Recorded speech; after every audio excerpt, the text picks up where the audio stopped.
Is Morgan coming today? I have Nicole two pairs Morgan? of shoes. No, she's gonna be remote. She's remote? Yeah. Okay, great, thank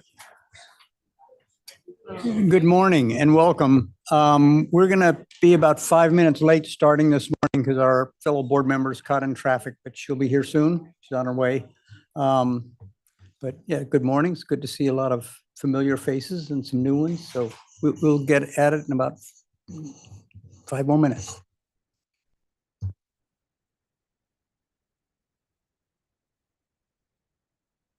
You can go ahead and talk again.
All right, we're ready to go. Good morning. you need a gavel. There we go. Got a hammer. Call the meeting to order. This is our December meeting of the San Diego Regional Water Quality Control Board. I welcome all of you this morning. If you think you're going to speak or you'd like to speak, there's speaking cards in the back table there. There's red for if you want to speak against something, green if you're for it, blue if you can't decide. There's also a QR code there, so you can do it online. Do we have people online? Do we have sign up speakers for that or? Okay. With that, Chris, would you call the roll, please? Ms. Blair, Present. Ms. Cantu, Here. Dr. Olson, Here. Chair Strawn. Here. All right, we have a quorum. We're going to start the meeting with a public forum. Anyone that wishes to speak on a matter that is not agendized, something that's on the agenda, we'll ask you to hold your comments until that time in the meeting. But if you have something that's not on the agenda and you'd like to address us this morning and you've filled out a speaker card, anybody here? No. Online? No. All right. There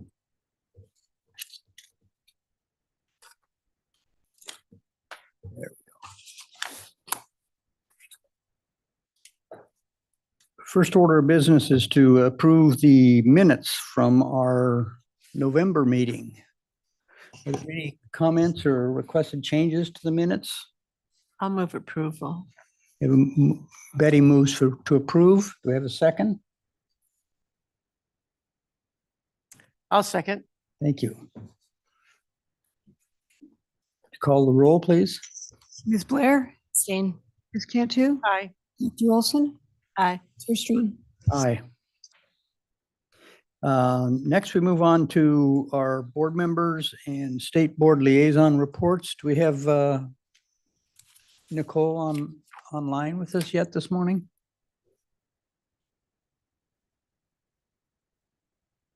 Okay, we'll come back to her. Let me know when she gets on. Any board members? Do you have any updates, any items of interest? Betty, you want to talk about? I have some items for the executive officer's report. All right, we'll hold I'll it. just hold them till then. That's good. Well, I couldn't announce. I don't, in case anyone's interested, I know Blake Spear is going to be in La Jolla tomorrow. So if you have any questions that you want to raise, good opportunity.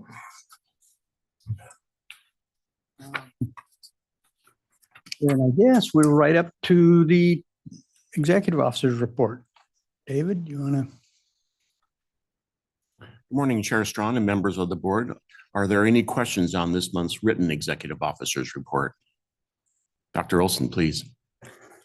I would like to ask, I noticed on the tribal updates that we're doing, there seem to be some delays. They don't appear to be our delays. I just want to ask, what are those legal delays, or what types of delays are they? The primary issue right now, Dr. Olson, is collecting the kind of information we need for a technical report to support the basin plan amendment to designate waters. There's information that we would need that the tribes are reluctant to share publicly, and they're looking for avenues in which they can share information with us discreetly that can be reflected in the report, but not specifically in the report. There were several pending bills on this matter last session. I don't believe that they passed. We are continuing to meet with them and look for creative ways to keep moving that project forward and otherwise be engaged and allow them to participate in our key decisions. I'm hoping to see that that project pick up some speed during the next year. We are also a little bit short-staffed in that unit. We lost our unit supervisor, Cynthia Gorham, and Riley Nolan transferred over to basically the border position for NPDES permits. So we're down a full position on senior and a full position on line staff. So those projects are a little bit delayed in part for that contribution. But we will look to make up the time when we can this next year. So my next question involves the sanitary sewer spills, and there is a sanitary sewer systems update that all the utilities are doing, and I guess is due very shortly. So it had as an emphasis in there two issues that I saw as an issue in your report, which are roots and oil and grease. So I wondered, is there any way from this updating, because they're supposed to do audits of their system every 2 years. Is there any way for things like the city of San Diego, very large systems that we have within our region, that we can ask how those types of things are going? those types of issues are going? I think that Kiara Clementi of our staff will have some information for you. Okay, great. I know, Enforcement Coordinator, Compliance Assurance Unit, which also has taken over the oversight of the collection systems. And I think just to rephrase or just to make sure I oh, understand. no, it, yes, please rephrase it. I'm sure you can phrase Well, it much better. I just than want to make sure I understood it. Is there a way to require a collection system to self-audit more frequently than the SSS? I thought it required it every 2 years. No. Okay, and that's where, how often? The recent SSS WDR update actually changed it from a 2-year to a 3-year audit. Oh, so it actually delayed it. Yes, but there's the audits were required to be submitted sometime between this year and next year, depending on the size of the collection system. Okay, and how does that, where's the breaking point in the collection systems? I believe it's greater for systems that serve greater than 100,000 and then 50 to 100,000 and then below 50,000, I believe is the It's breakout. based on the number of connections or the number of residents? The number of the population served, so number of residents. Yeah. Okay, great. Mhm. I just thought it might be kind of useful. I mean, I was thinking we could ask them how they were doing on it, we can't require, but we can ask for it to be informed, right? Yeah, so part of what we're doing with the collection systems right now is we're auditing several of the systems. And that's definitely something that we check in our audits is both what they submit in their audit reports and their sanitary sewer management plans. And then we do an assessment of the system and we definitely ask about blockages from both roots and debris and oil and grease. And like how many cameras they Mhm. have to go through it and whether or not they're using an AI system to Mhm. analyze that, because it helps a lot. It's so man-hour intensive to look at the videos. But if, I heard there are a number of AI programs and I don't know, they're not as evidently as efficient as people. But I think they're better. well, I don't know. I heard that people were 93%. These were like 77%. And mine may be out of, yeah, they will get better for sure. Just as people get better when they do it. But it's, I just kind of thought that I just sort of, my least favorite thing are these spills. So. Yeah. There is one other thing to consider as well. We can't control the frequency or the specificity of certain things that the statewide permit does. We are taking these audits and the findings from these audits into consideration and any new technology, and we can consider that through our update of the regional WDRs. If I'm reading my fellow board members correctly, I think this is an item that we'd probably like to see periodic summary updates on we get how these, either part of the executive officer or come in and talk to us at one of the board meetings. And that was Kate Buckley, also environmental science. Thank you. Thank you very much, both of you.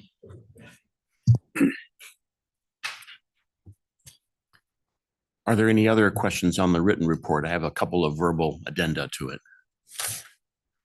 First of all, I welcome Alyssa Santayana to our staff last month. I was hoping she'd be here in person today, but I don't see her in the audience.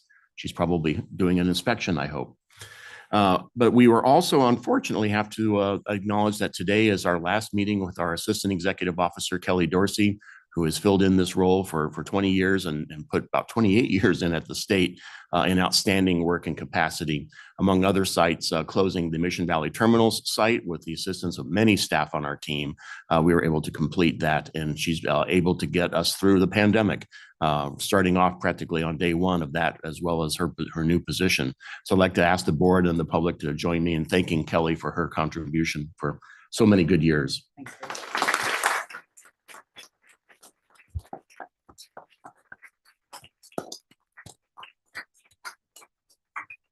Thank you, Kelly. The applications were received last night for the person who will try to fill her shoes. I will keep you updated on that as we go forward. We are also unfortunately saying goodbye to Dr. Debbie Woodward of our staff. Debbie is with us here this morning. She received her PhD in studying intertidal algae on the Central Coast and managed the UC lab on the island of Moorea, and yet somehow came back. And we are so fortunate enough to have her on our staff since I believe about 2002, working in our monitoring and assessment and research unit.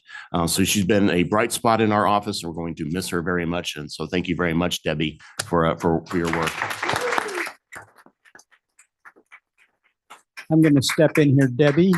Just because you retire doesn't free you from all of the volunteer sampling things that you can come do with us. So I hope to see you out on the river a lot.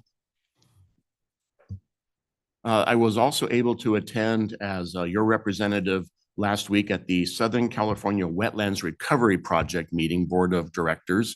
Among other things, we discussed systematic monitoring of wetland condition to evaluate our question of, are we attaining a meaningful net gain of coastal wetlands, especially in the context of sea level rise and changing habitats on the coast?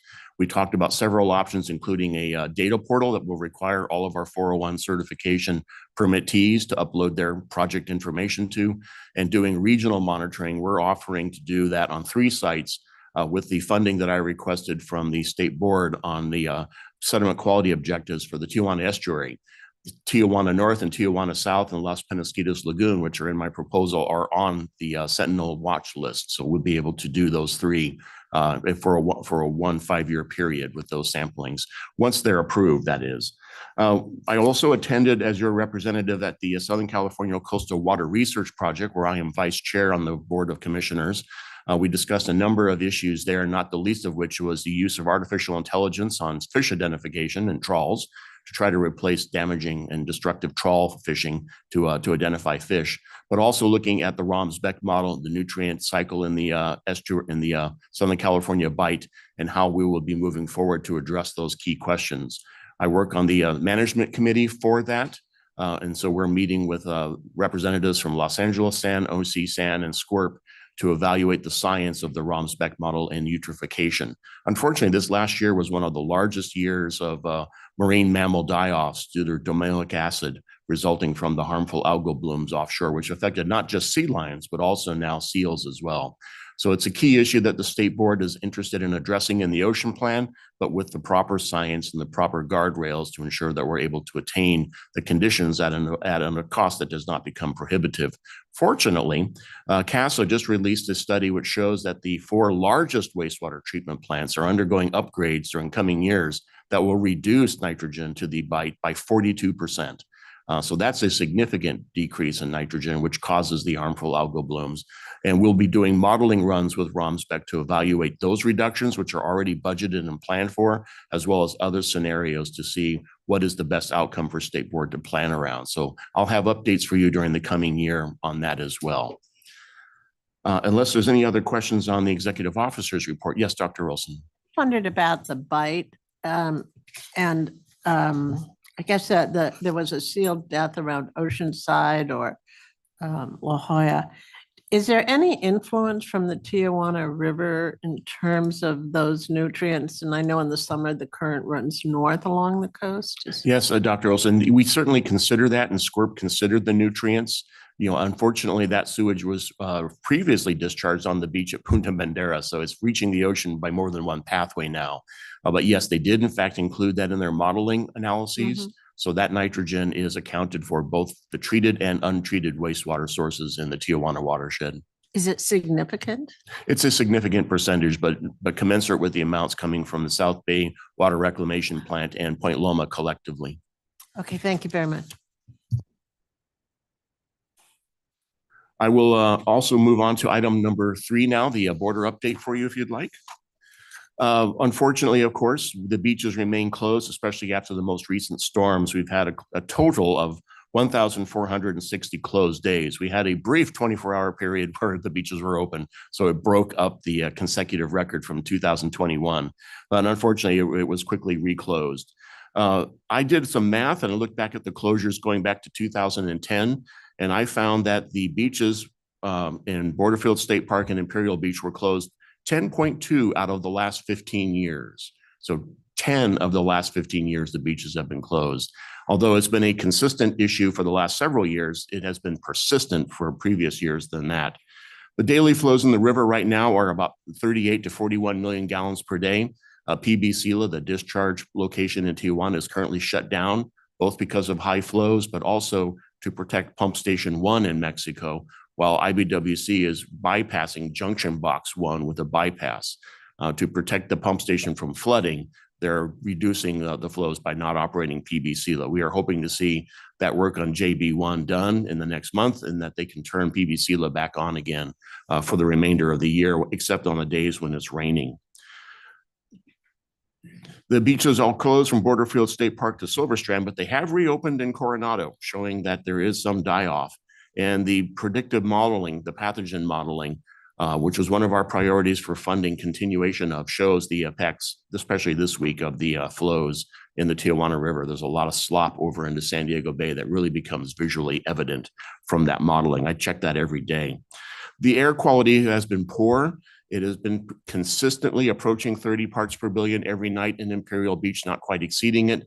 But there was a recent article in the Voice of San Diego, which did a very good job of summarizing the concerns about the chronic exposure to hydrogen sulfide at concentrations well below 30 parts per billion. And whereas some of the studies used lab rats for 6 to 8 hours of exposure, unfortunately, the residents there are exposed to it 24 hours a day at varying concentrations. And so that continues to be a health concern. Fortunately, the Air Board and the county have been able to distribute about 10,000 air purifiers to residents. They hope to have 10,000 distributed by the end of the calendar year. Those units should be good for 2 years, and they do remove hydrogen sulfide inside the home, but that doesn't change what happens in the schoolrooms, which don't all have them, or the outdoors where people live and work.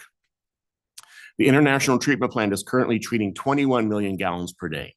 While they're working on Junction Box 1, they had to reduce flows into the plant. They are hoping to complete that work and get the plant back up to 35 million gallons per day and keep it there consistently. We issued a cease and desist order to regulate that so that they could accomplish that. That work was well put in because we're now turning that into a permit amendment for your consideration, probably in April, that will lock in those effluent limitations and other requirements. So far, when they've operated at 35 million gallons per day, they have not seen exceedances. The addition of chemically enhanced primary treatment and polymer seems to be doing exactly what we'd expected it to do. After we have the permit amendment in place, that will give us time to review the report of waste discharge. And as we're meeting with them on a regular basis to prepare a permit, a new permit for the expanded facility, which the federal government is stating will happen by December 2027, that the new plant will be fully ready. We will see. In the meantime, we'll do everything we can to make sure that it stays on track. There were significant flow events recently in Smuggler's Gulch and Goat Canyon. Unfortunately, IBWC had taken down their pump station during the rainy season to do repairs and upgrades to the lift station, so they missed the first pulse. Since then, they've deployed their Vector trucks, one of which they purchased as a result of this board's action in a settlement with them on the litigation. So they're making good use of that equipment now to capture those flows. On the trash boom that I previously reported to you, they have captured over 100 tons of trash just this rain year since October. And that trash boom is performing quite well. Unfortunately, the funding for that was extended but not added to. So they will likely run out of money next rain year, although they have the ability to spend that money through 2029. Right now, they're working with IBWC on their right of entry permit to the flood control channel, which is owned by IBWC.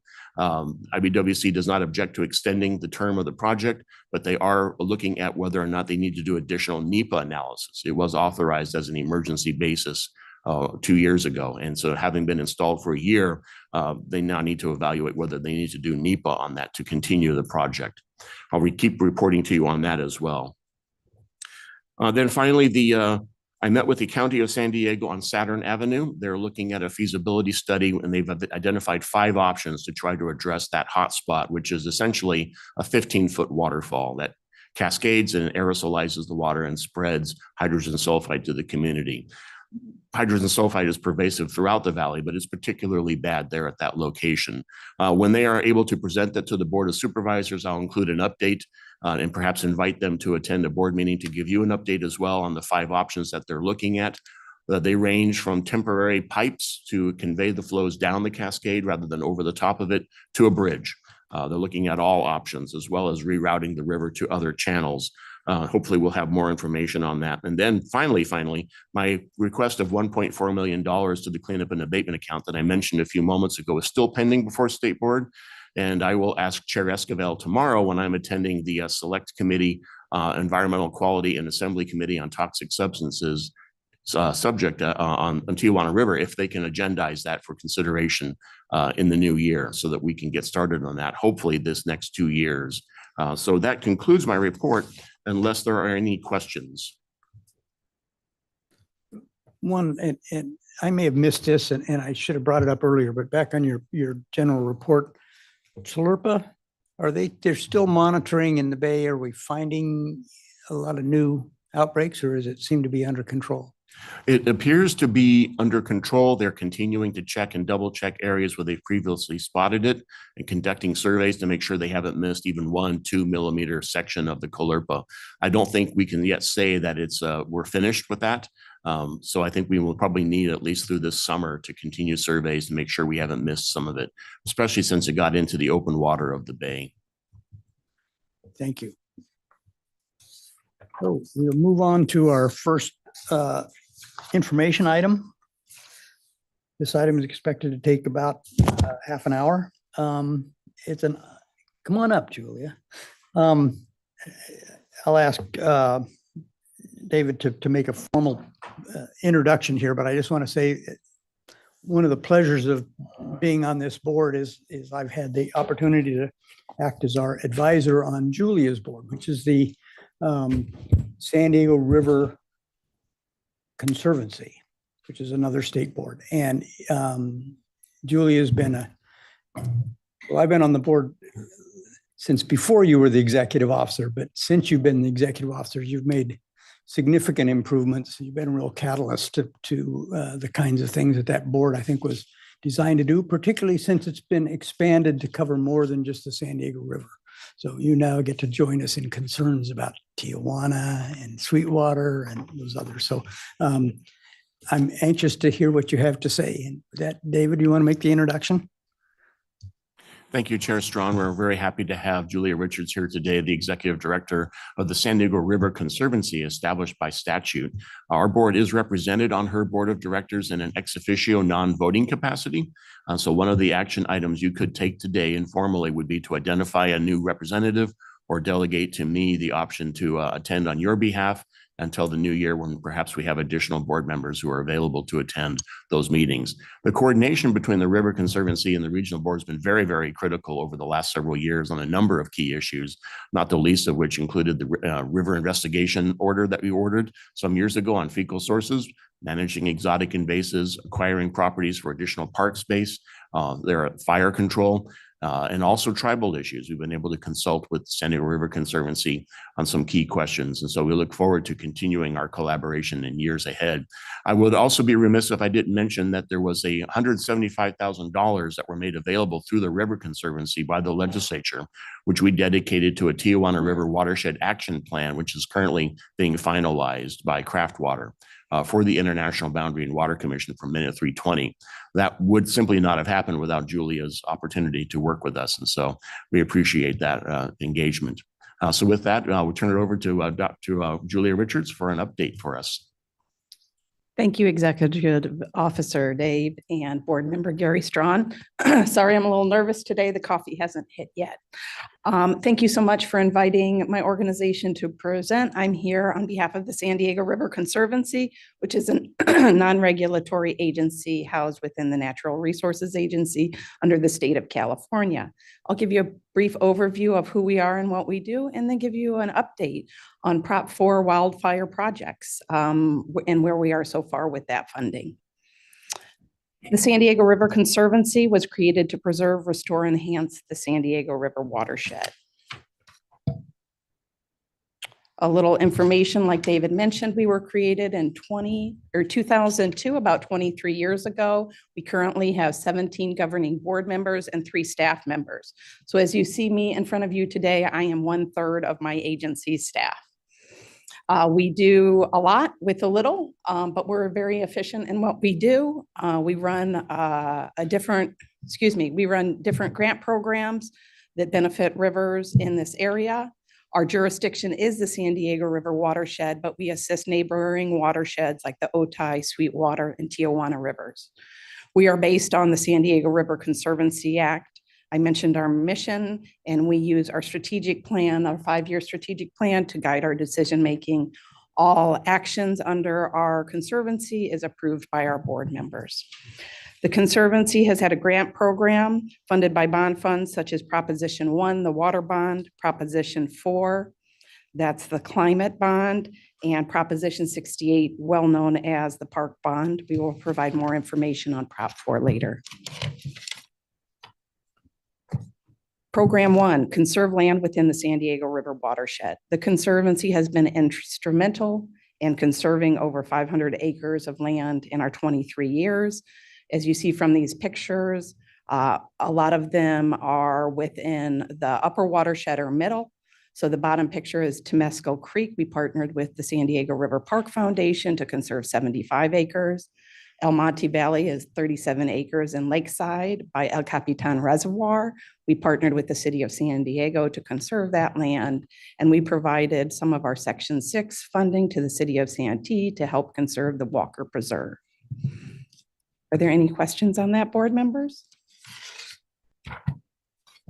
Program 2 under our strategic plan is support and encourage recreation and educational opportunities.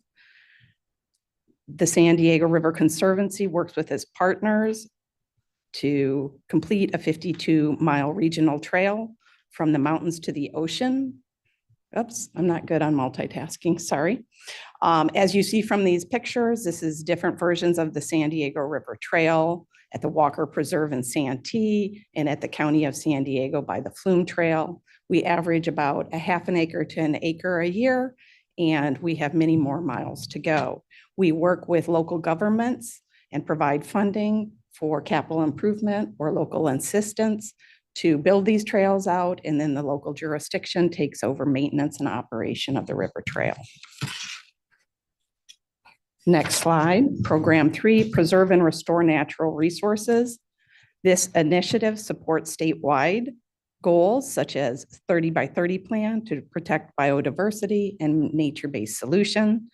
As board member Strawn mentioned, San Diego River Conservancy has been removing invasive non-native weeds and restoration. The program began in 2009, and we continue to have watershed-wide permits in the San Diego River to carry out this mission. The San Diego River Conservancy, with only 3 staff members, relies on local jurisdictions, Cleveland National Forest, and nonprofit organizations to carry out our mission. Of the ones mentioned here are County of San Diego, Verona Band of Mission Indians, Cleveland National Forest, state parks, the cities of El Cajon, Santee, and San Diego. Then some of our nonprofit partners, the San Diego State University Research Foundation, Mission Trails Regional Park, San Diego Canyonlands, and Lakeside River Park Conservancy. In addition, under this program is our wildfire and forest resiliency projects. That's a new funding that we've received through general fund and bonds to help our local community. So far, the Conservancy has invested over $35 million to support local fire departments, fire safe councils, and other nonprofit organizations looking to reduce the risk of fire in the San Diego region. Program 4 is protect and preserve cultural and historical resources. The Conservancy has partnered with the Serra Museum to update its interpretive exhibits to focus on the history of the San Diego River. A lot of that includes the Kumeyaay Nation and various bands who have been here since time immemorial. Next slide is Program 5. Enhance water quality and flood conveyance. As you see from some of these pictures, when it rains in San Diego, we have running rivers that can exceed the boundaries of what our stormwater allows, which results in flooding. So through our invasive non-native weed removal program that has provided funding to reduce the effects of flooding near streams and creeks in the San Diego River. Also, we work in our grant program to develop projects to treat stormwater runoff by using basins and other natural methods. This helps improve the water quality. A lot of our nonprofits also engage in trash removal and debris removal, which improves the water quality of the watershed. Sorry. Are there any questions on those programs areas? Yes, ma'am. I just have a question. Where is this photo taken from that shows the half submerged pickups? Yes, ma'am. That is from Padre Dams, that were their old operation yard. That was in 2010, before we were able to partner with them to provide services to remove the weeds in the Sycamore Creek, which is a tributary to the San Diego River. So occasionally, they would have some other different buildings that would flood out because that Sycamore Creek would overspill into the neighboring property, and their buildings are directly adjacent to that area. Thank you, Judith. That's an interesting one too. There were a lot of instances that I've run across in my time here where people knew there was a problem with the flood channels being blocked with invasives. And their first comment is always, "Oh, we've checked into that. Getting a permit is just going to take forever." And I keep telling them, "Go call Julia." Having that watershed-wide permit is huge as far as, when you have a system like this and you've got a partner that wants to help pay to have that stuff done, and the permits are already in place, then I don't know just how soon after that, but it was real quickly that you got in there and took care of that issue at the bottom of Sycamore Creek. That was one we heard about during our November meeting, because that's where they discharged from the new advanced treatment facility. So it's really important. There's another one, I looked at that and I thought it was that section of San Diego State there where their gardening thing is down along Alvarado Creek, because that one would flood too. And that was backed up with brush that they You're didn't know they correct. had a permit to get rid of it. So the Conservancy Board had awarded some grants to different organizations along the river where it just becomes a bottleneck because of different issues. We have those permits in place through regulatory agencies, and we offer them at no cost to our nonprofit partners and the local jurisdictions on an as-needed basis, and just do a simple partnership agreement to take care of the reporting requirements for them. Any questions? All right, moving on. Proposition 4 was approved by the voters. It is entitled the Safe Drinking Water, Wildfire Prevention, Drought Preparedness, and Clean Air Bond Act of 2022. We refer to it affectionately as Prop 4 or the Climate Bond. The Conservancy was allocated $25.5 million for wildfire and forest resilience projects.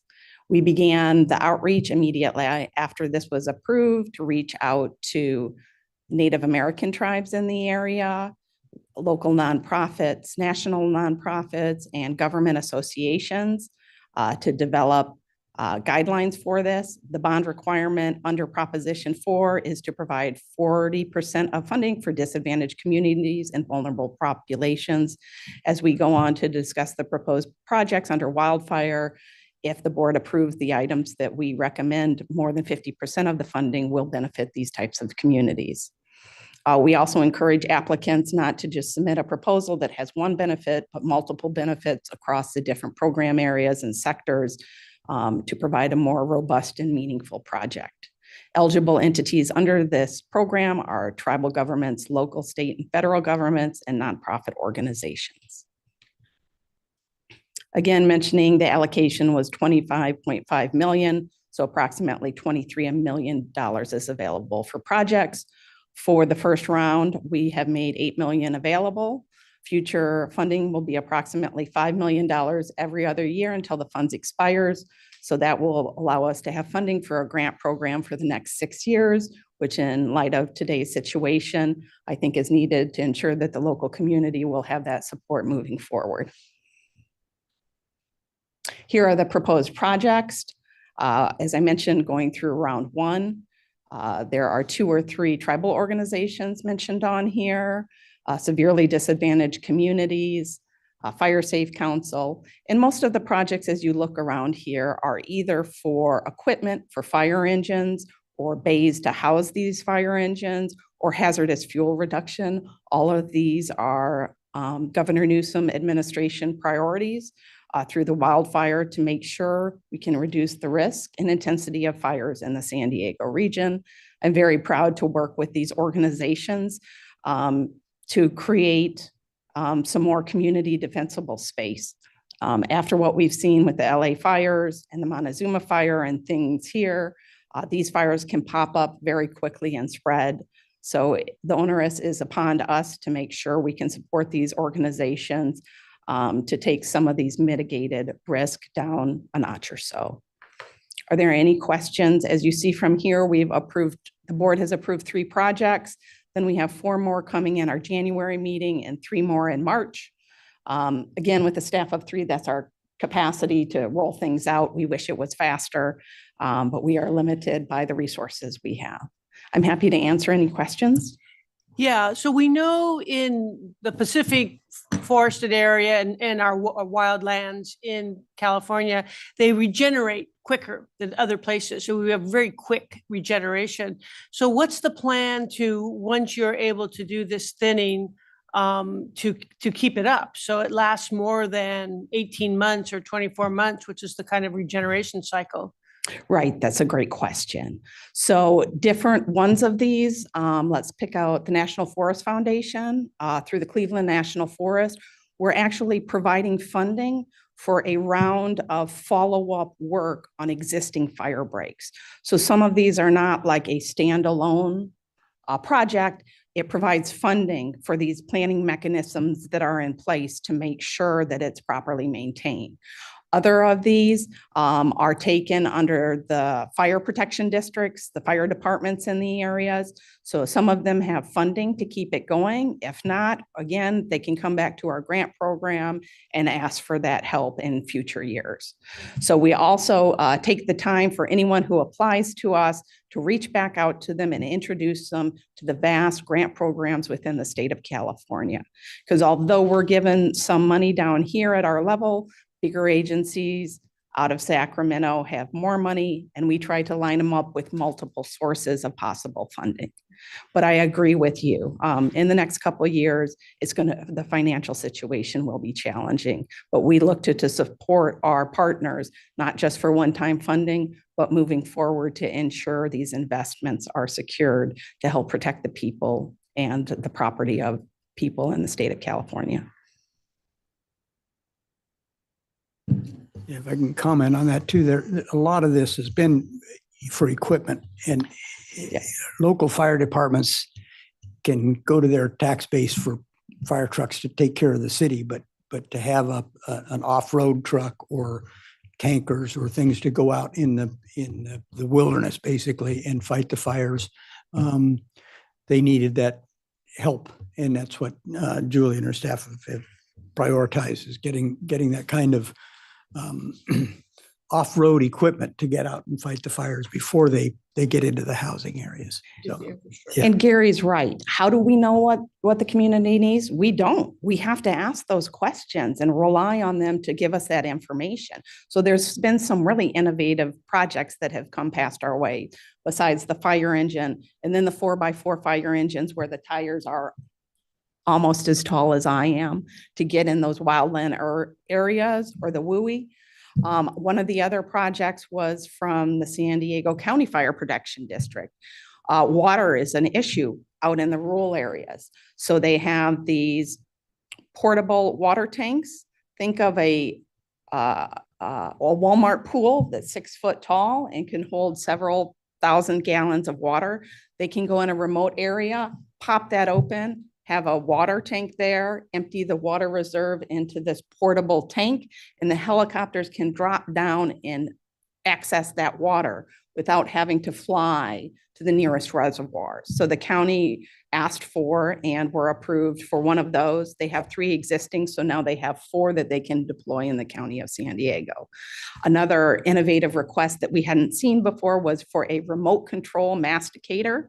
Why is that important? A lot of these fire departments send their personnel out to do the brush management and abatement activities, which requires a team of 2 to 10 people. These remote control masticators are probably double the size of this table. It requires an operator and then someone to view the masticator as it does its work, and it can go on to inclines of 65 degrees and more. It's quite an amazing feat to see the difference of the two. So we believe that will reduce the labor and intensity on the staff and the fire department, and also reduce the amount of people needed to conduct these brush management activities. That good? Okay. The climate bond, Prop 4, also supports state initiatives, which is important, us being a state government. California governor's executive orders in 2018 and 19 kicked off this effort. Wildfire and Forest Resilience Task Force and Action Plan was a special task force created by Governor Newsom to expedite and speed up the treatments in the state of California to reduce the risk and intensity of fire. Other state initiatives this program supports is the Strategic Fire Plan, Safeguarding California, and California's Climate Change Assessment. That's the end of my presentation for today. I'm happy to answer any questions regarding the Conservancy or our Proposition 4 rollout for round 1.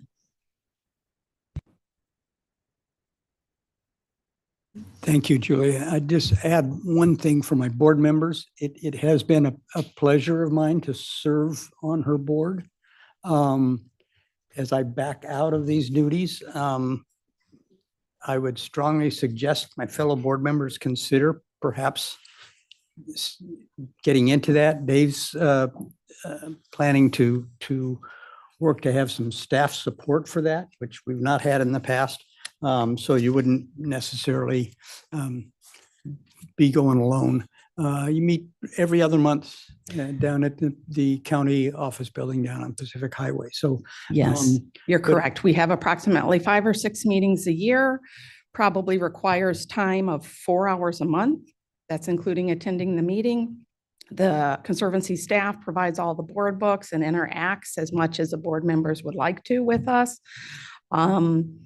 And we really appreciate the ability to bring some of the funding back to San Diego and improve the community and the lives of our neighbors down here. good. We'll be having some discussions on how best to go forward with Dave but we want to continue to support your good works. Thank you.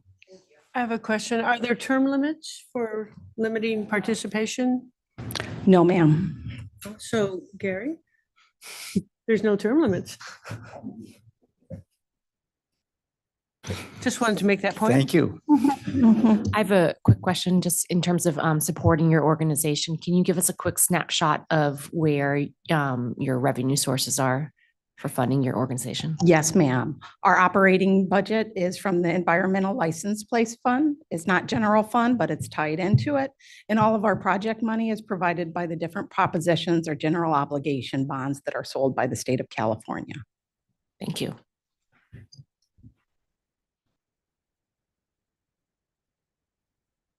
Thank you. Thank you for the opportunity to let me present today.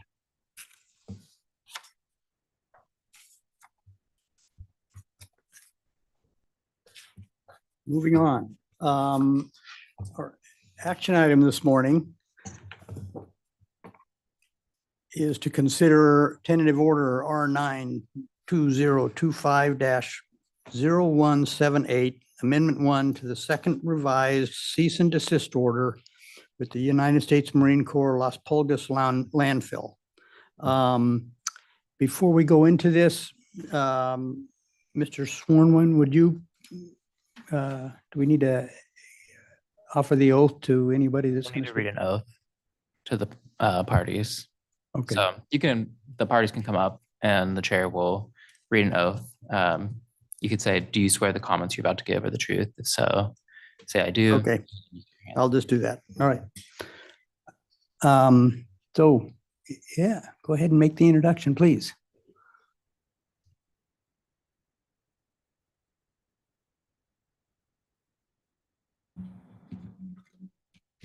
Good morning, members of the board. My name is Frank Melbourne.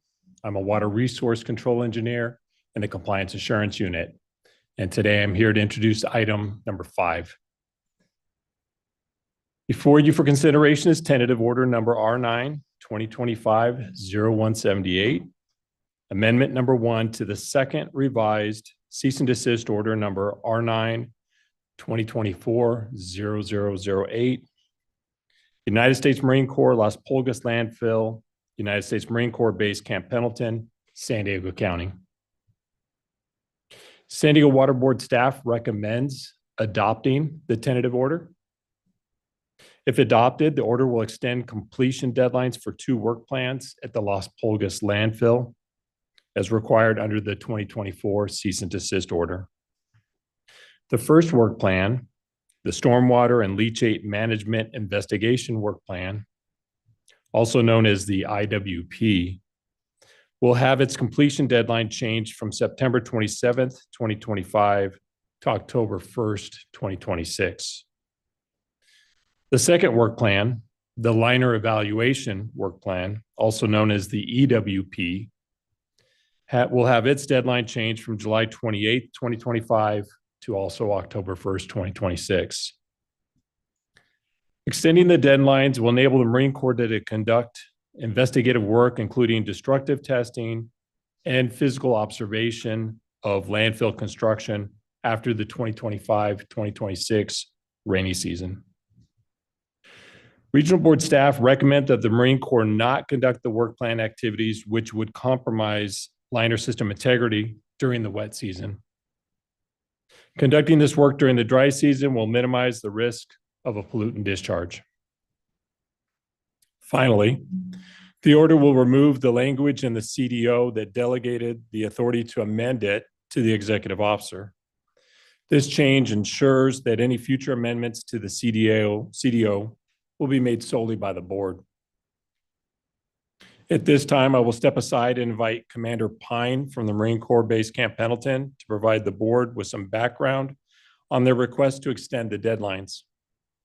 Additionally, technical staff from the board's landfill unit is also available to answer any questions the board may have. Commander Pine. Before you start, I will ask yourself and anyone else that's going to speak if you'd stand up and affirm that you will only tell the truth.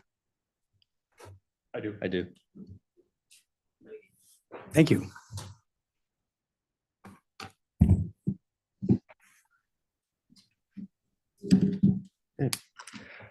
Good morning, Chair, members of the board. I'm Commander Matt Pine, the Public Works Officer from Marine Corps Base Camp Pendleton.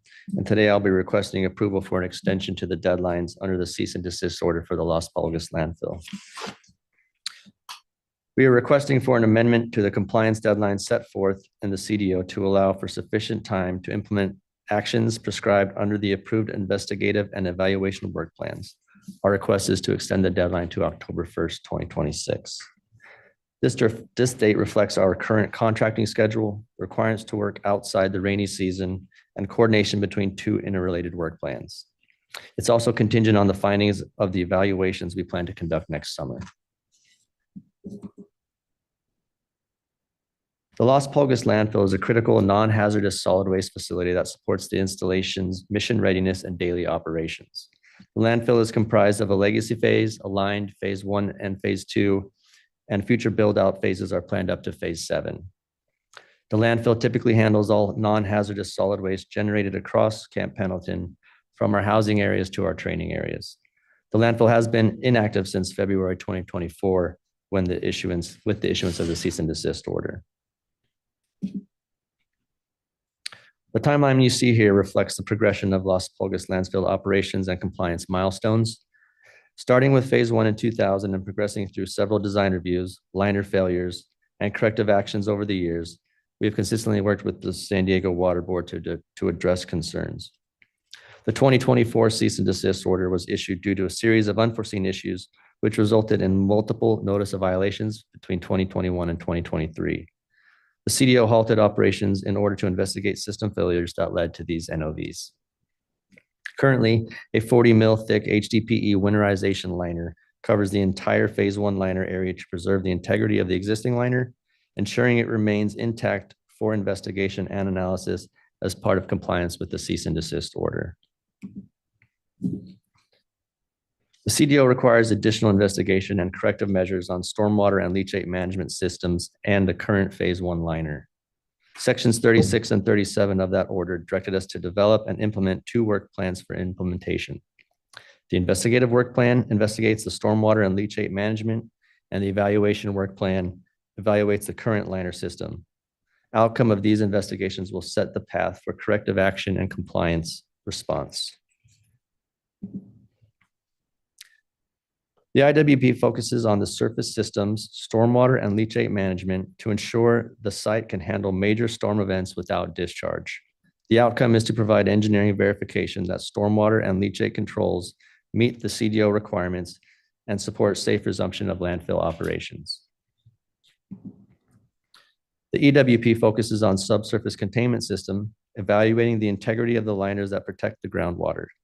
The outcome is to demonstrate that the liner systems meet design strength and functionality standards and determine the scope of repairs required for the CDO compliance and future waste placement. Both the IWP and EWP are complex, interdependent efforts coordinated to begin field mobilization in April of 2026 once the current rainy season ends. The CDO requires the implementation of both the EWP and IWP to be completed within 60 days of the work plan approval dates. The requested extension is needed due to the recent government shutdown and delay in appropriations, which have impacted our contracting timeline for the new contract task order. We also intend to comply with the board's direction to avoid field work during the rainy season. Mobilization is now scheduled for April 2026, once conditions are stable and safe for field activity, avoiding the rainy season. We're requesting an extension of the completion deadline to October 2026. The schedule provides a necessary time to mobilize the contractor, conduct field investigations under dry conditions, and coordinate the findings of both work plans. If those investigations reveal conditions that require additional evaluation, we'll coordinate closely with the board staff to determine whether further schedule adjustment is required. Prior to field work, key pre-field activities are being completed to ensure the success of both the IWP and the EWP. A thorough site visit was conducted to assess current conditions to inform field planning. Hydrologic and hydraulic analysis is in progress to evaluate stormwater system and leachate management capacity for a 100-year, 24-hour storm event. Technical coordination between the IWP and EWP is also occurring to optimize field activities and data collection, particularly for overlapping systems like leachate collection and liner integrity. These efforts set the foundation for efficient and effective field investigation starting in April 2026. The next major milestone will be contract award and mobilization in early spring 2026. Field activities are planned to begin on April, followed by the summer evaluation period. The results of those investigations will be compiled and provided to the board later in 2026, along with any recommended corrective actions.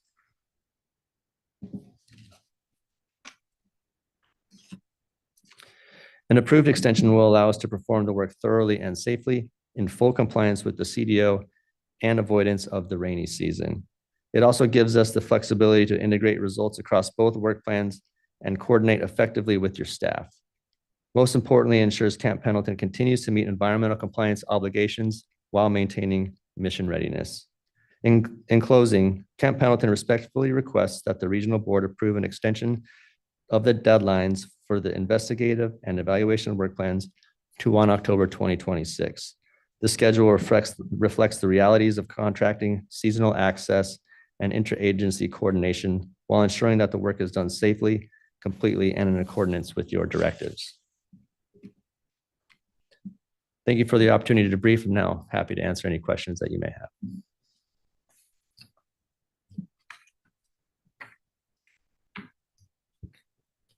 I'm concerned that the timeline is being dragged on further than what I believe was necessary. So you had a dry season available to you under the original timeframe, but chose not to use it for some reason. And so now we're looking to extend a year so you can anticipate another dry season next year. So what happened to the dry season this year? You'd mentioned that the governmental shutdown, but that was for X number of days and you knew this was coming. So I'm still quite at a loss as to why this work wasn't prioritized as it was originally agreed to with the last CDO.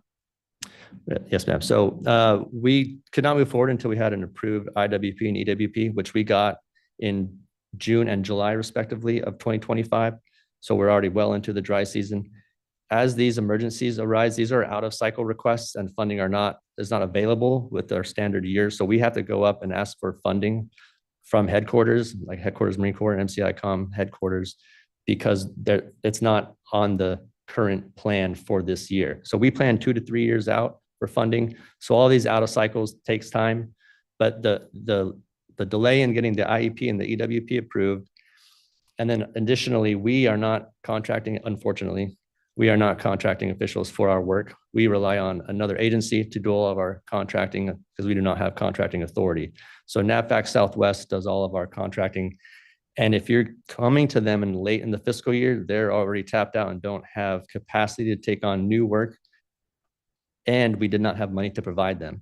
So both of those two things, they could not accommodate late in the fiscal year, being in July was Q4 of that fiscal year.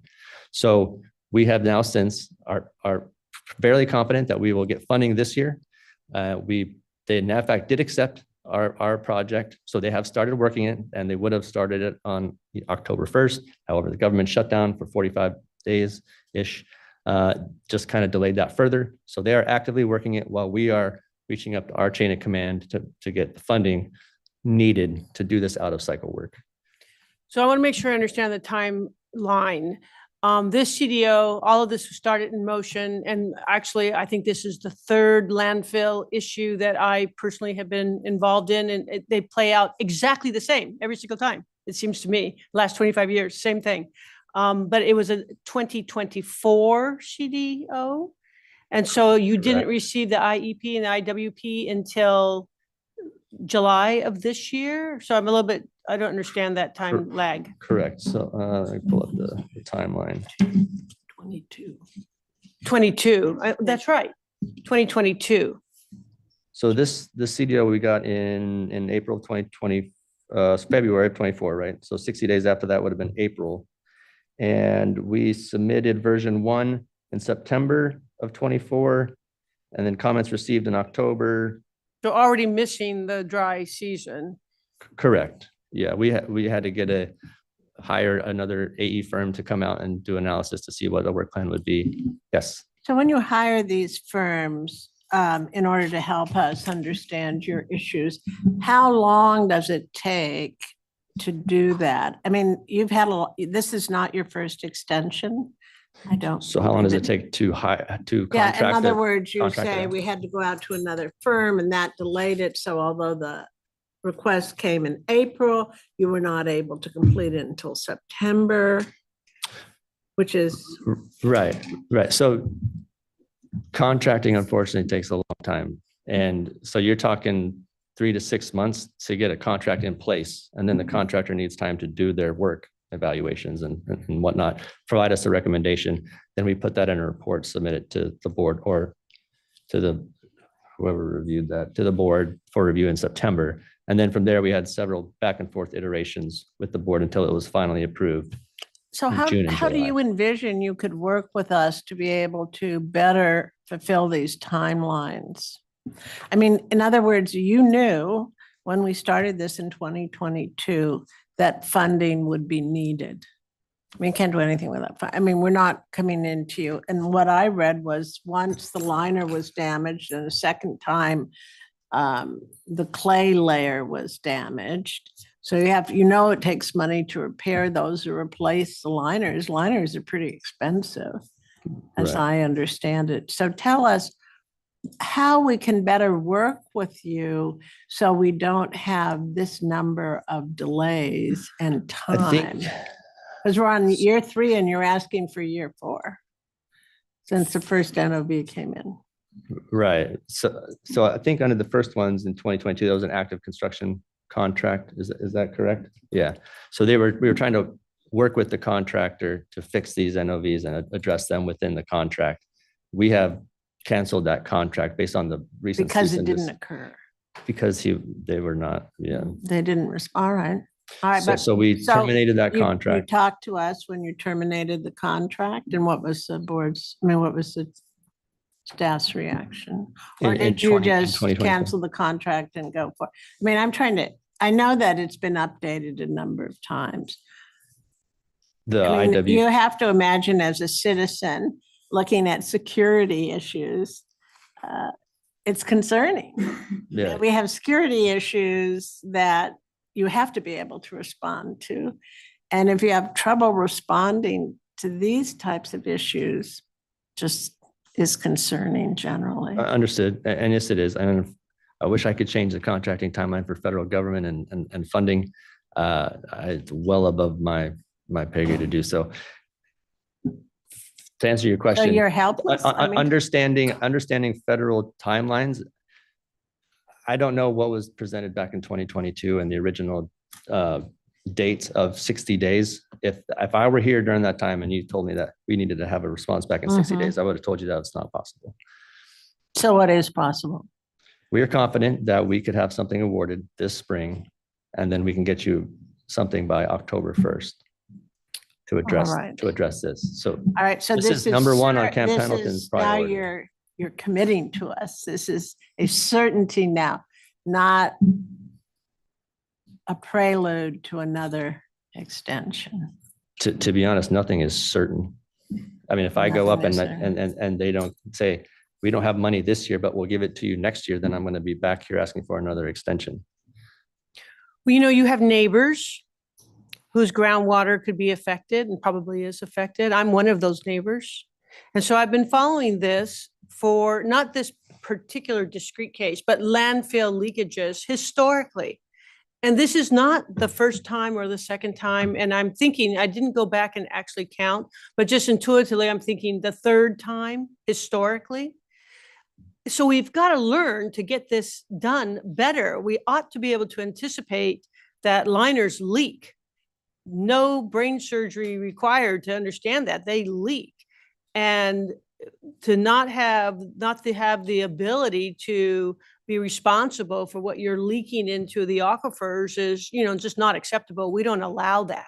We're here to make sure that doesn't happen, to protect the neighbors. 100% agree with you. And so if we were to vote no, or if I were to vote no, and if this passed or not passed, if it doesn't pass, where does that leave us? How do we change this system where this goes on for decades? And we don't ever seem to be able to learn. I guess I'm doing this way too long. But we don't seem to be able to learn from our mistakes or for our inabilities to be responsive and responsible citizens in maintaining our natural resources about us. So what would happen if we were to vote no? Where does that leave them? I believe, Board Member Cantu, that they are already in violation, but with Right. federal entities with sovereign immunity, we do have somewhat more limited enforcement tools than we would have, say, with Sycamore Canyon landfill.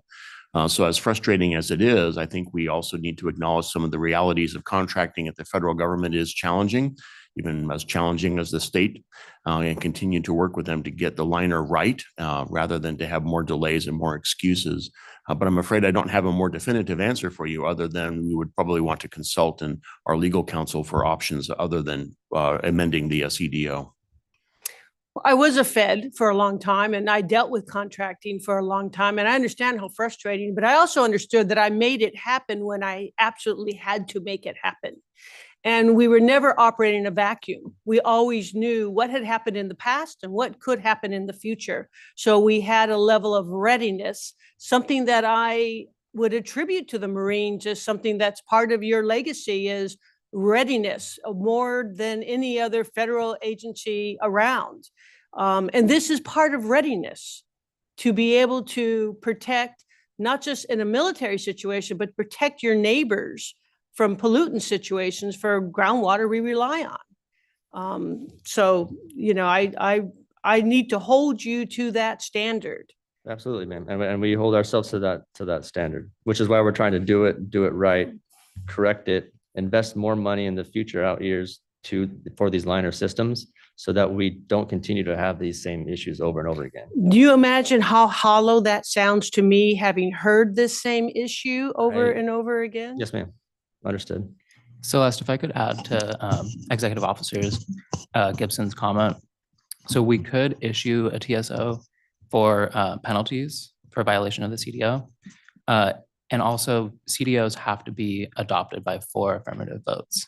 So given that there's only 4 board members on the board right now, it would need 4 in order to pass. So I'm aware. okay, that's also part of your question. Could I comment briefly? This is Julie Macedo. I'm Senior Staff Counsel on the Office of Enforcement Counsel on this matter. And trust me, I'm loving what is happening right now. But I wanted to comment that I share the frustration with the delays. I share the frustrations with the contracting process in general, but I also know that our state service wouldn't really fare much better. So I understand the realities that the commander is facing. The reason that the prosecution team is in support of this amendment is because it allows greater oversight during the dry season for the investigation. So, you know, as a taxpayer, we can look at this and think of lessons learned, like the panels that were left out. When you think of the time and the frankly, the waste, you know, in addition to the possible environmental impact, but the waste of funds, it's sort of ridiculous. I think we have really tried to be a guiding partner with the military. I think this isn't necessarily their primary mission. Like, we focus more on safety. And so we are an expert. Well, I have to stop you right there.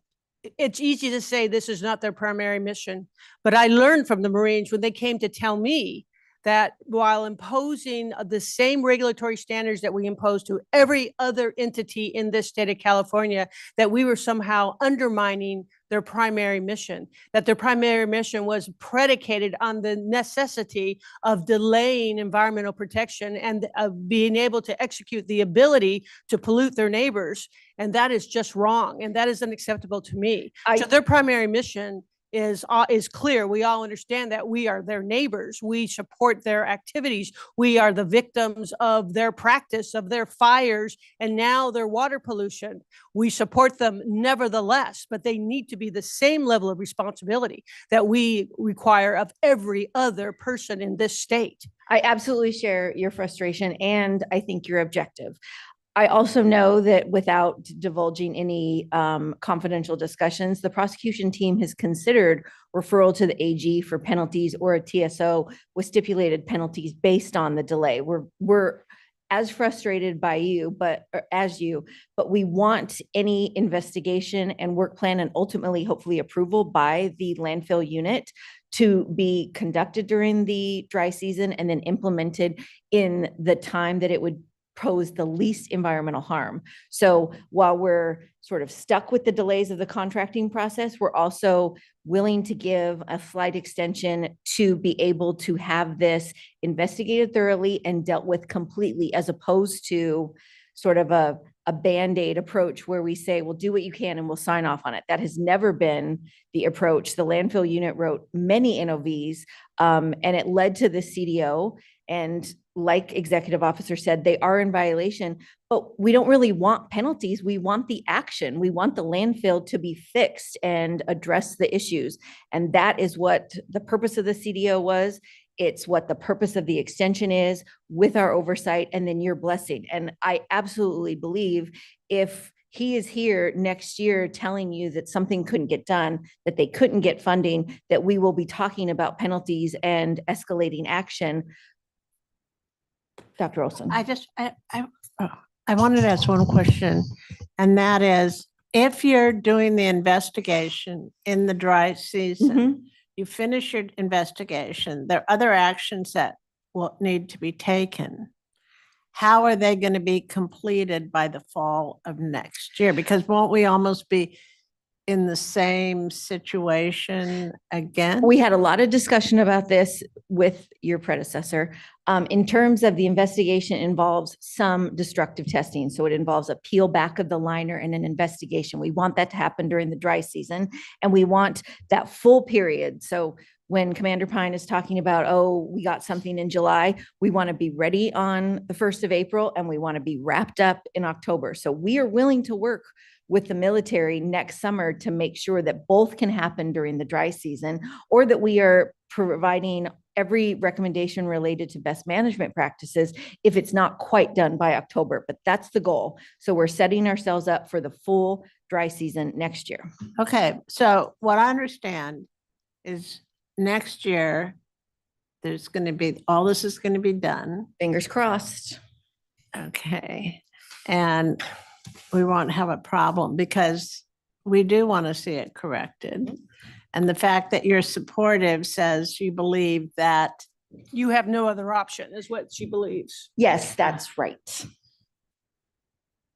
All right. So we're doing it in the most environmentally safe way. So we have not the timeliest way, absolutely, not the most punitive, but with the greatest oversight that our landfill staff can provide. So if it's not done and it comes back next year, then we do have a punitive avenue to pursue. As we do at this moment.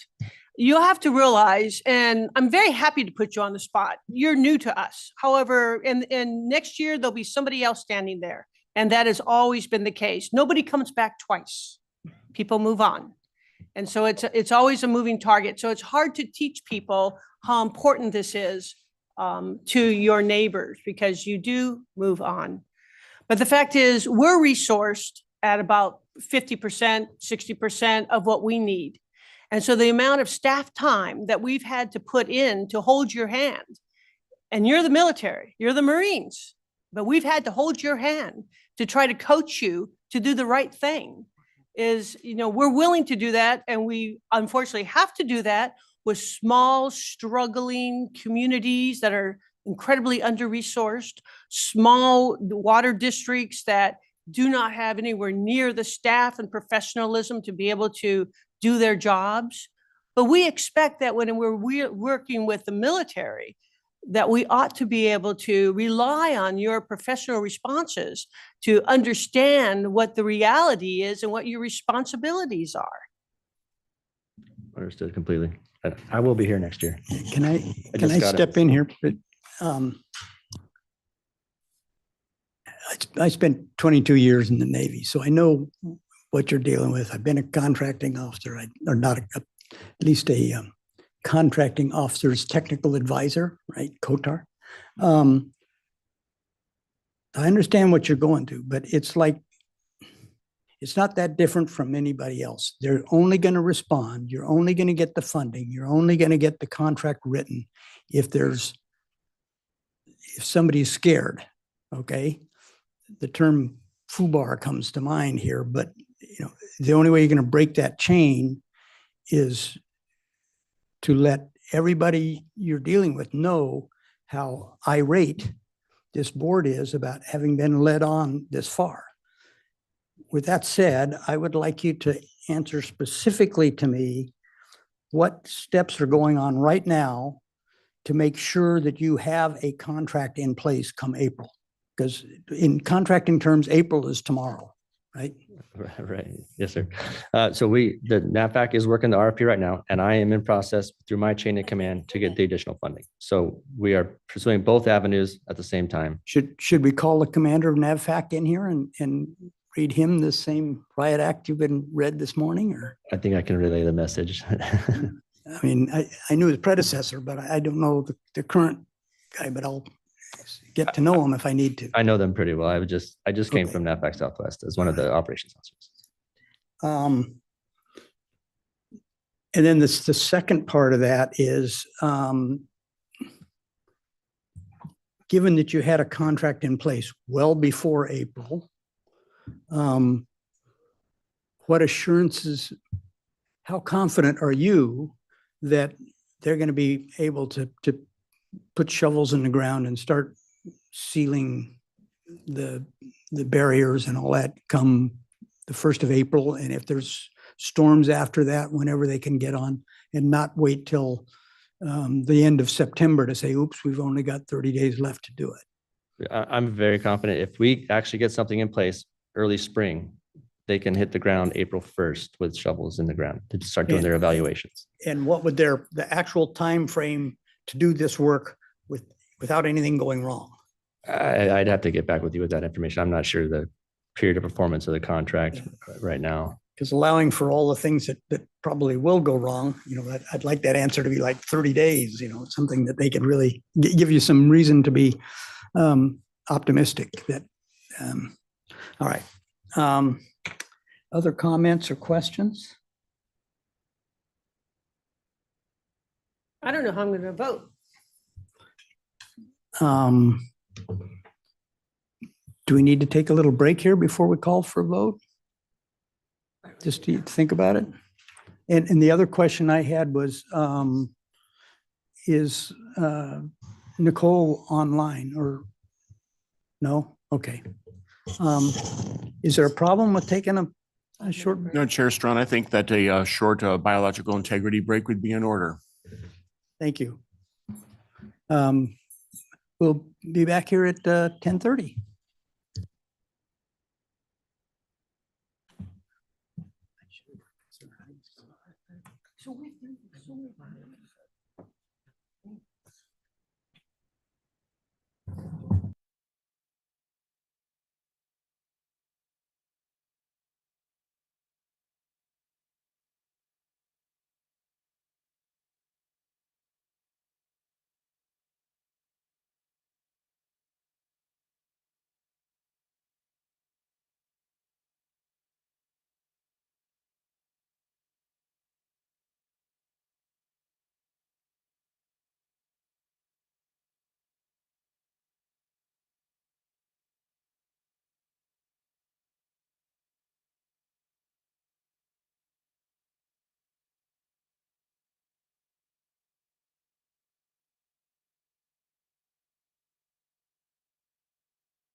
see you standing there. You're going to address us again or? No, I don't know. Okay. If I need to. Um, I avoided any off microphone discussions here, but I thought about this. I'm really concerned and I don't think I understand clearly what would be the results of a no vote today. So I'm going to ask our executive officer if he can, and maybe our lawyers to address that question for us. Chair Strawn, I want to first of all acknowledge the board's frustration of this issue. It's gone on for very many years, and the staff, I think, have a very similar perspective. You really only have two options today. One is to approve the CDO, understanding that it's got a long track record of disappointments, and there may be disappointments in our future.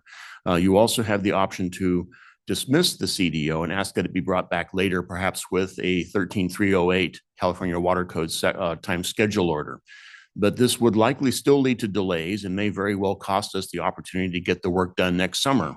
If there are, instead of a positive action towards getting the contracts in place and getting the work started, attention to lawyers' fees and challenging the regional board's ability to regulate this. Either the second option really includes significant staff costs to us and will be a distraction on several other key pending issues like the Nelson Sloan Quarry reclamation, landfill requirements that we're also issuing. So as frustrating as it is, I would recommend that the board consider approving the CDO with the strong admonition that if there are additional issues, that they bring back a more punitive action at a later date. Approving the CDO gives them the opportunity to comply. If they fail again, you have the opportunity to take a 13308 time schedule order action. That may seem to be kicking the can down the road, but at this point in time, if we're going to try to get the results that we want collectively, that would probably be the best course of action to give them one last chance at the bat to get this right. But if the board would intend and otherwise to return the CDO to staff and ask that it be brought back later, I would recommend that it be brought back later with a time schedule order under California Water Code Section 308, which includes prospective penalties for failure to comply. But that would, I again emphasize, would probably mean that our order could not come to you before April, knowing the staff costs and the public review and comment and the likelihood that it would be challenged legally. It would probably put us well into the year after this before we could actually see positive action on the landfill, all of the things being equal. So for today, as frustrating as it is, acknowledging staff's concerns and the challenges that the Marine Corps have expressed, I would recommend approving the CDO with that recommendation. We had several board members with questions. I would also look to Frank Melbourne and Amy and Julie Macedo to be prepared to fill in any gaps that I've left. But Dr. Olson, please, as Vice Chair. I just wanted to ask a question regarding if there were a no vote or 4 votes weren't obtained, does that preclude our staff from still doing an investigation on the 2 liner levels you wanted to investigate? I need to look to Amy Grove to answer that question. My name is Amy Grove, I'm a senior engineering geologist and disposal program. Your question is if you voted no, does If there that? was, well, the way I understand it has to be unanimous because there are only Correct. 4 of us here. So if it weren't unanimous, does that mean that the staff, you could still investigate the 2 liners you wanted to investigate in the following time frame that you expected to investigate them? During Or the are you rainy season? precluded from doing any further investigation by a non-unanimous vote? Are you asking if the work would proceed immediately? All right, you are planning to look at these 2 liners, as I understood it, unless I misunderstood. So yes, so there are 2 work plans and they have very specific functions and we have approved both of those. So the next step would be for the Marine Corps consultant or subcontractors to go out and actually perform the work. The board will not be doing that work. Their contractors All right. would. So And- does it preclude the Marine Corps then from still having their contractors go out and do the work since the work plan at this point is approved? If you vote no today, Well, if it's not unanimous, you only need one no vote. You don't need 4. right. So staff has specifically told the Marine Corps that we did not want the work to be implemented during the rainy season because of the potential for environmental. Right. But I thought it was going Risk. to be done by April. It's going to begin in April. Okay, it's going to begin in April. So if there's a non-unanimous vote, does it preclude it from starting in April? No. Okay. Answer to the question. Thank you very much. I'm sorry. You answered my questions. I think the Marines may want to comment on that, or NAVFAC, or Navy. I don't want to. No, we're still going to move forward with awarding the contract evaluate. We do want to be good stewards to our neighbors and to the environment. So right now, it's not a threat. We have done precautionary measures. We awarded a contract to winterize to protect the complete liner one, just, to make sure that we don't have continual NOVs in the future. So it's at a standstill right now, and we will still move forward with those contracting actions to make sure that we get it done and get it done right.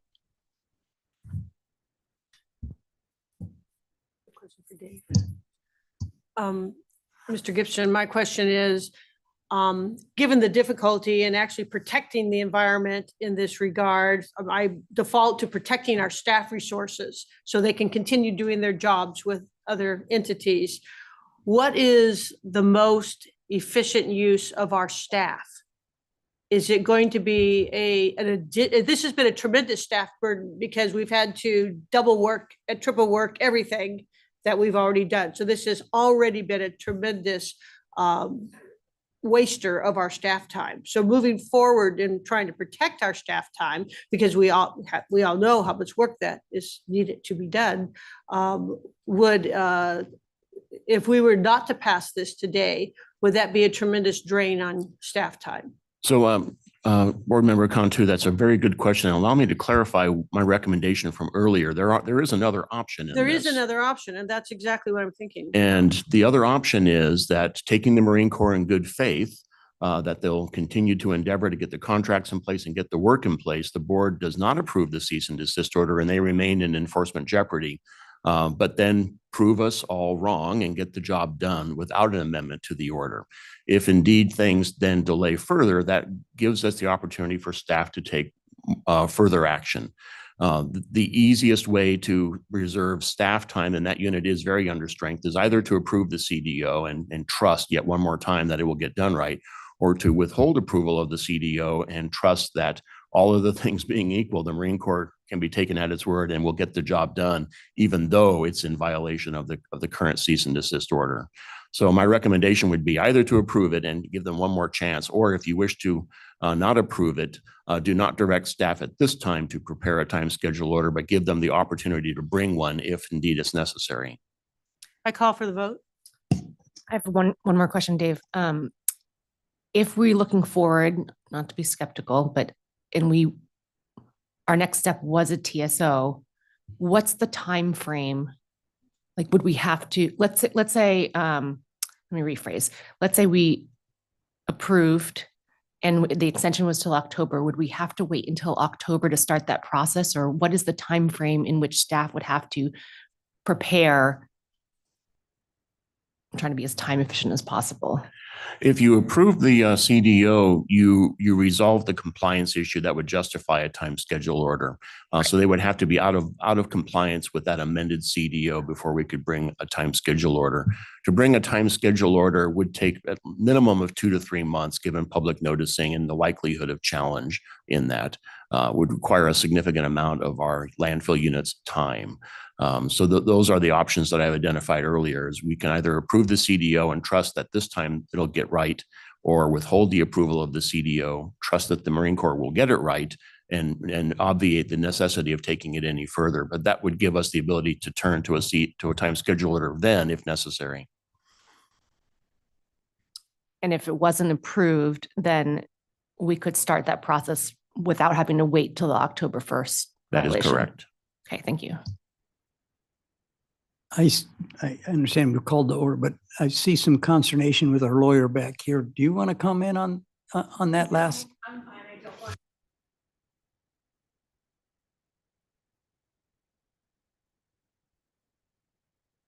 there's a no vote, they're currently in non-compliance and penalties can start as soon as we can get an enforcement document brought before you. If you have a yes vote and approve the amendment to the CDO, you'd have to wait until October 1st of 2026 to allow penalties to start to accrue. So while I admit it's a balance of resources and environmental quality protection, I'm trying to give a thorough answer to Ms. Blair's question. Thank you.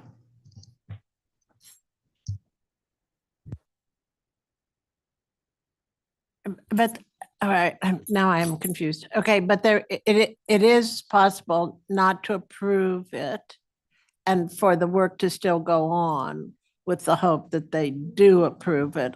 And I guess then penalties could accrue at the time. Is that correct? Or you have to have your order before the? No, time period? I'm not trying to make it more difficult. So there's a CDO that you've approved a couple of years ago and they had missed a deadline. Executive Officer Gibson approved an extension.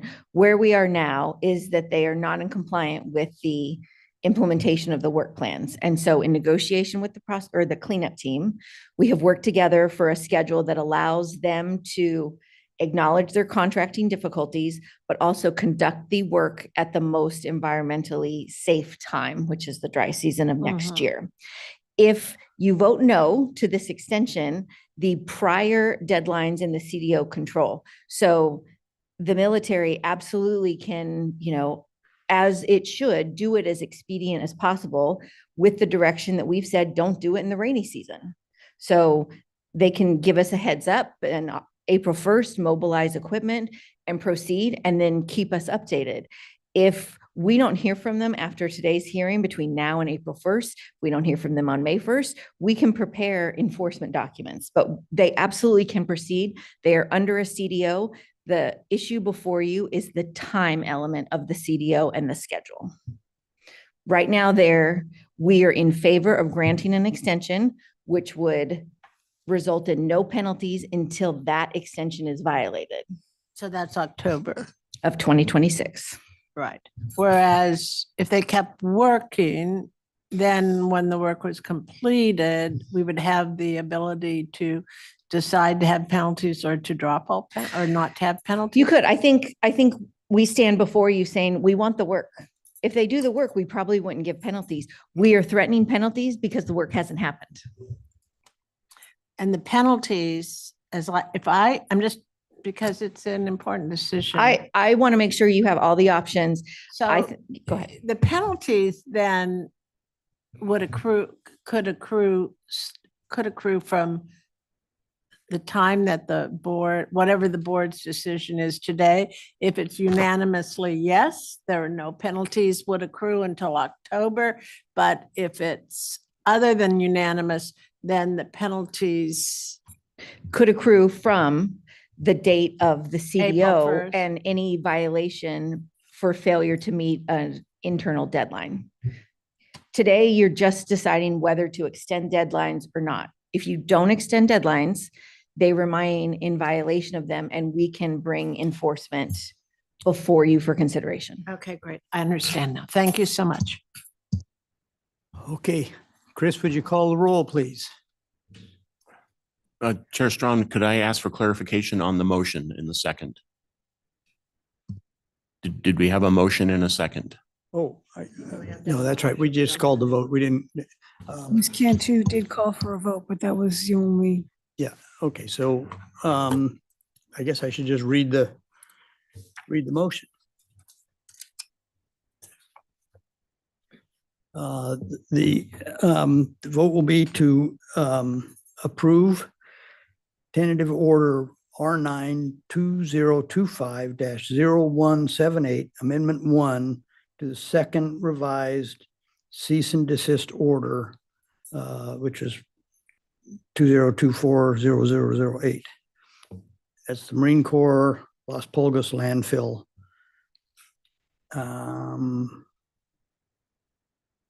And I don't know if I need to add anything. We would need a motion on that. Yeah, do potential I have a language. motion? So moved. And a second? Second. Now, please call the roll. Ms. Blair, I'm happy that the work plans are going to move forward, so I vote no.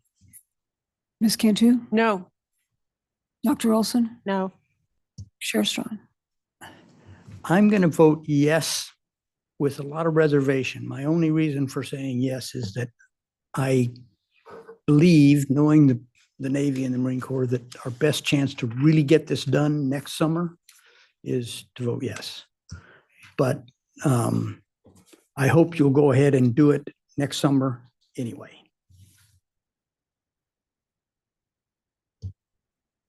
Motion fails. Okay, with that, I think that's the end of our action items. We don't have any, our state board representatives not here today. So I will call for recess for us to go into closed session. Mr. Swornwine, would you Yeah. describe what we're going to be talking about? Yep, the board will discuss item 6J in closed session. And at the end of that closed section, I will come back briefly and hammer down the adjournment. Thank you very much for your participation today.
Oh. The December meeting of the San Diego Regional Water Quality Control Board is adjourned.